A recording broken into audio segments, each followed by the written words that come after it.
What up, YouTube? You already know. Big Lou tapping back in with What It Do with Big Lou and a ZR2, baby. Now, let's see if we can get this. Let's see if we can get this one this time. This is the third time I'm doing this damn video. Right? First two times, these mother right here gotta act up. Gotta start growling and acting stupid. Damn, they're jumping out the window because a dog walked by. You know what I'm saying? So I'm doing my best to try to break these guys out of that. You know, they're doing a lot. Well, especially Champ, he's doing way better. But right now, I didn't see there was a dog because I would have tried to keep him calm before, before the dog came by. I would have went like that to him, or I would have snapped my fingers or something.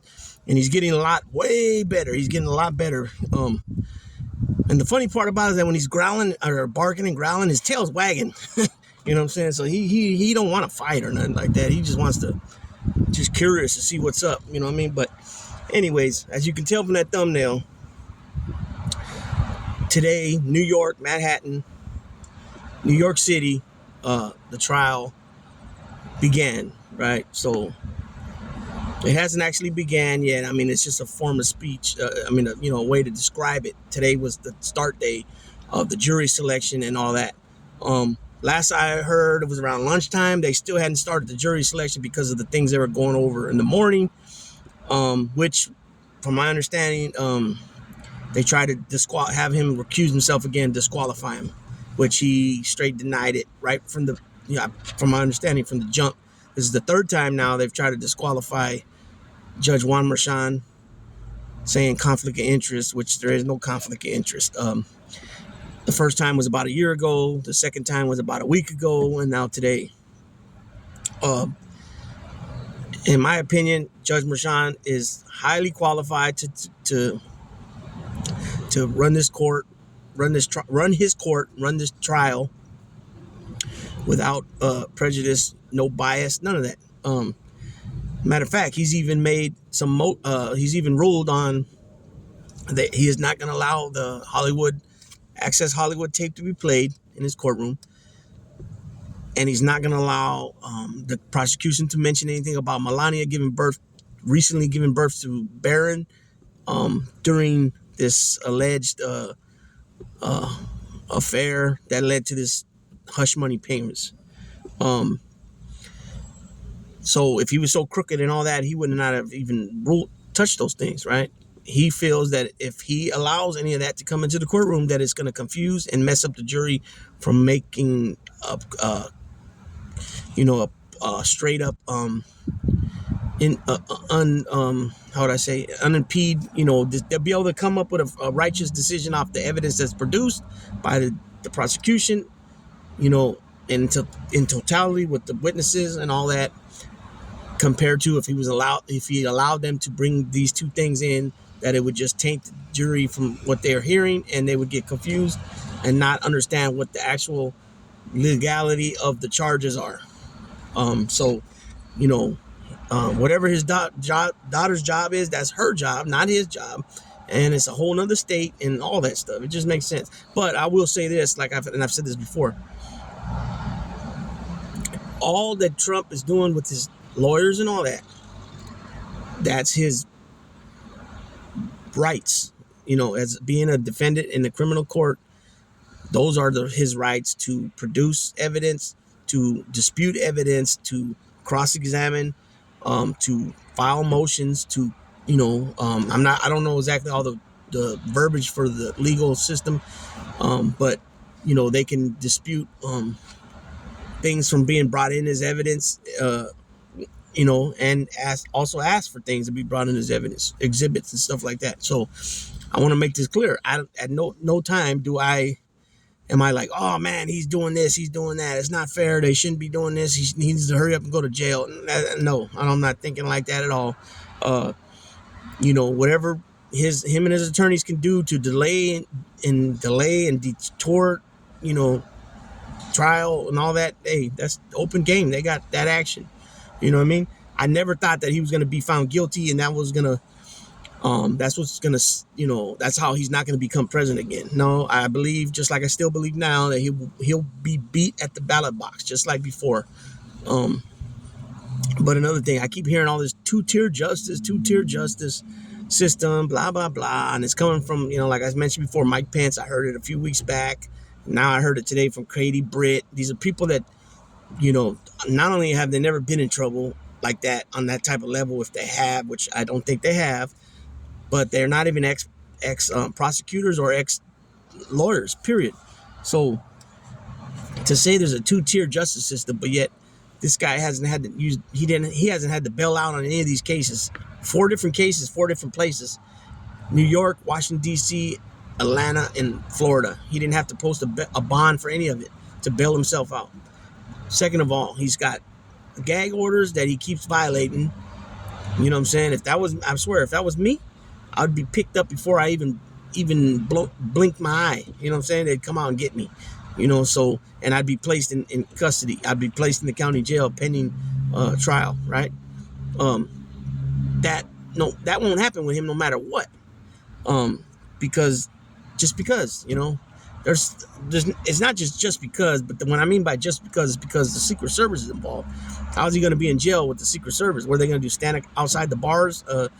If he's at the Tombs for a couple nights, or if he gets sent out to Rikers, it can't happen. So even if he's found guilty, he's going to be sent to like a hospital, a military hospital or something, and they're going to make their own little ward for him, or he's going to be sent to a base, like how Sammy the Bull, they had him. It'll be something like that, or old warehouse or old apartment building, something, but he'll be under, supervision all the time, and it won't be just free reign, you know what I mean? But that's what'll happen. He's not going to jail, that's for sure. You just can't. How? Secret Service is with every ex-president and their family all the time. So people need to think about that, right? The fact that he's going after the judge's daughter, the other judge's wife, the clerk, the law clerk, it's like all just, you know what I mean? It's all nonstop complaining, whining, bitching, corrupt. But it's funny. What the funny part about it is that here he is, keep calling this Judge Merchan corrupt, and this and that. But if he's found guilty, his fate's in his hands. In other words, how much time he's going to get is in his hands, right? Now, and on top of that, this case is this case that he's fighting as of right now is misdemeanors, right? No jail time. This is a probation. He can get anywhere from probation to up to 6 months, a year in jail on the misdemeanors, right? But if they can prove that he used the misdemeanors of falsifying his documents, his records, right, to influence the election by making sure that this so-called dirt don't come out, that's where it can turn into a felony. But even then, it's only a E felony. So you got A, B, C, D, E. So you're talking, what is that? 5 down the line from the worst felonies. So just off that alone, he's not going to really do much time anyways, right? But it is what it is. You know what I'm saying? So, he learned years ago when he met Roy Cohn, started in '73, when him and his dad were sued for the apartment building in Brooklyn. They owned a building in Brooklyn, and they wouldn't rent to black people. And on top of the applications, they would put somebody would write N on there. Man, I can't get a break. Every time I'm trying to do this video, here comes some people, and they're coming right at my car. You know what I mean? So then these guys are gonna get up and yeah. So here we go. Jesus, now one's gonna go around, the other one's gonna come this way. Jeez, I can't believe people, man. Sometimes. So one goes around my car that way, the other one goes around this way. So I got to put up all the windows so they don't start barking. I don't understand people sometimes what they do. A lot of people are so damn nosy too that they just want to see what you're doing all the time. It's something else, man. It's something else. But anyways, and I'm a little frustrated. I ain't gonna lie. This is the 3rd video. The first video was like 15 minutes long. The second video was 17 minutes. And now I'm already at almost 10 minutes on this video. So, do the math. That's about 45 minutes already, and I'm still not done. And it still has to be uploaded. So anyways, where am I at? So, yeah. Then he falls asleep. He falls asleep in court. There's no live cameras in there, but there were some pictures snapped, and then there was people blogging during the court proceeding. And here he is falling asleep. That's another disrespect to the judge. You know what I'm saying? It's like every time I was in the courtroom, I never went to a trial before, me personally. I went to prelims, 2 prelims. One, I was very involved in my case, where I was taking all my own notes. I was in custody that time. The first one, I was not in custody. I was fighting it from the street. And that was my last case that I ever got busted for. And I was taking a gang of notes, and you learn, you know, the prelim is not when you're going to come out with, well, why didn't you do this? Why didn't you do that? Why'd you do this? You don't use the prelim for that. I learned all that, you know, you write your notes down and then you get ready for that trial. Right. And so a lot of things, you learn a lot of things that comes out, but I'll tell you this, even me at 18 years old, when I first got locked up, you are nervous a little bit, like, cause you don't know, you never been there, right? So just imagine 60 years on that. Add 60 years on, you're gonna be 78, getting locked up for the first time. You were born with a silver spoon in your mouth. You've had everything your way, and I mean everything your way. All your child, you know, you're coming up, you know, going to the best schools because he's so smart, right? Expensive schools. I mean, I'll say it like that. You know, you went to the military school. I forgot what they called it. It was the same one that John A. Gotti Jr., aka Junior, went to. New York something, New York Academy, I think it's called.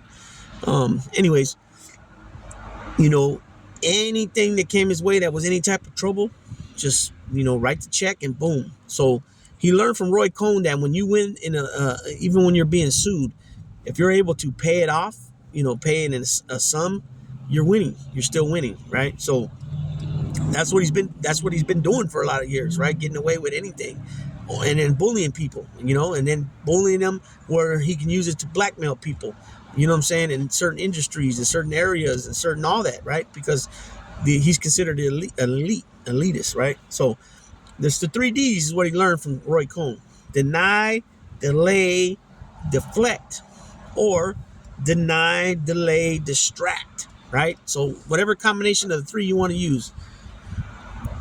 The other day they asked him, Mr. President, you were pro-life, pro-choice at one time, now you're pro-life. Which one is it? He says, you know which one it is. He says, well, back in New York when I was a Democrat. And then he brings up Ronald Reagan. And then he says Ronald Reagan was a Democrat, then he was a Republican. And we're kind of similar. And so now what he did was he deflected the question, and then he also went another direction to distract you. So now the question you asked is not even nowhere in your mind now, because now you're listening to what he's saying. And even though it don't make no sense, it doesn't have to do with the price of rice in China, the person asking the question, that people listening are still listening and engaged, but not understanding where it's going.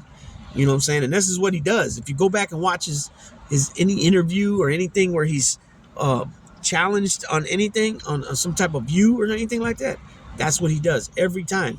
Every time. He's mastered it. Just think about it. 1973, 51 years ago. He's been doing this for 51 years. Who knows how many years before that? He probably had, you know, some of that already in his weaponry. You know what I'm saying? In his arsenal, right? In his toolbox, whatever word you want to use. But then after meeting Roy Cohn, he just, you know, he started polishing himself, you know, over, you know, throughout the years, and he does it better than probably anybody. You know what I'm saying? Just from speaking only. You don't have to use it, you know. I'm talking about when he speaks to the masses, not when he's, you know, in an office building with somebody. You know, I don't know how that goes. You know, obviously he has an influence on people like Michael Cohen and people, Lev Parnas, and these different people who finally snapped out of it and realized, what the hell am I doing? You know what I'm saying? And so it's just, you know, that's just a little video I'm making, right? But you know, it's funny that he's called Joe Biden Sleepy Joe. He's the one who gets caught doing it, right? What else he said about Biden? You know, Biden's incompetent. He can't put two sentences together. He stumbles over things, which he does. He's always had that problem since I've known who he was. And Trump does it better than him. You know what I'm saying? And supposedly he's all there. And if, you know, and he's not, you know, being exhausted by what's going on, when it clearly shows by him falling asleep in court that he is exhausted mentally, physically, everything. You know what I'm saying? And he can't keep up with his own lies too. That's the problem with it. It's catching up to him, right? Everything he says, you know, one week is one thing, and then later, a couple days later, or a week or two later, something else. You know, and he can't keep up what he says. You know what I'm saying? And even when you hear what you hear, he still was able to tell you, no, that's not what you heard. And some of his cronies do the same thing. So, you know, but I'm gonna make it. I was debating if I was gonna mention in this video or not, which I don't think I am. I want to save it for another video. And why he does not like Joe Biden so much, right? And I think it's obvious, but people probably still won't know. I mean, yeah, it's obvious that they're going against each other head up again for the second time. The difference was last time Trump was president and Biden was a candidate. Now Biden's president, Trump's a candidate, right? But there's still both two presidents going up against each other. But I'm not going to disclose what I think, why the reason is. And even when I disclose it, it's fact. You can't dispute it, right? And the reason why you can't dispute it because anything about Donald Trump's the best, the greatest, or perfect, right? And that should tell you right there, right? Why he don't like him, why he despises him so much. But with that being said, I'm gonna go ahead and cut this. I'm gonna let this one fly. Anybody that doesn't agree with what I'm saying, that's all good in Hollywood. You know what I'm saying? That's what is the beauty of being American, being able to debate each other. So with that being said, debate each other. With that being said, the welcoming is open. Anybody that wants to come on, we can set it up for a live stream and we can come on and debate whatever it is that you say I'm wrong on or whatever other points you might have. But what I'll tell you this now that won't work is you're not going to come on my channel and tell me what I'm going to do, right? And the only reason I'm saying that is because some dodo bird the other day tried to tell me something about a video I made, but he tried to bring up something else and tell me, or make a video on that. Yeah, okay, I'm just going to run off and go do it now because you said, nah, keep it moving, homie. That ain't how this Puerto Rican gets down. You know what I'm saying? Nobody's gonna dictate what I do. You know what I'm saying? Simple as that. So with that being said, Big Lou, tapping out.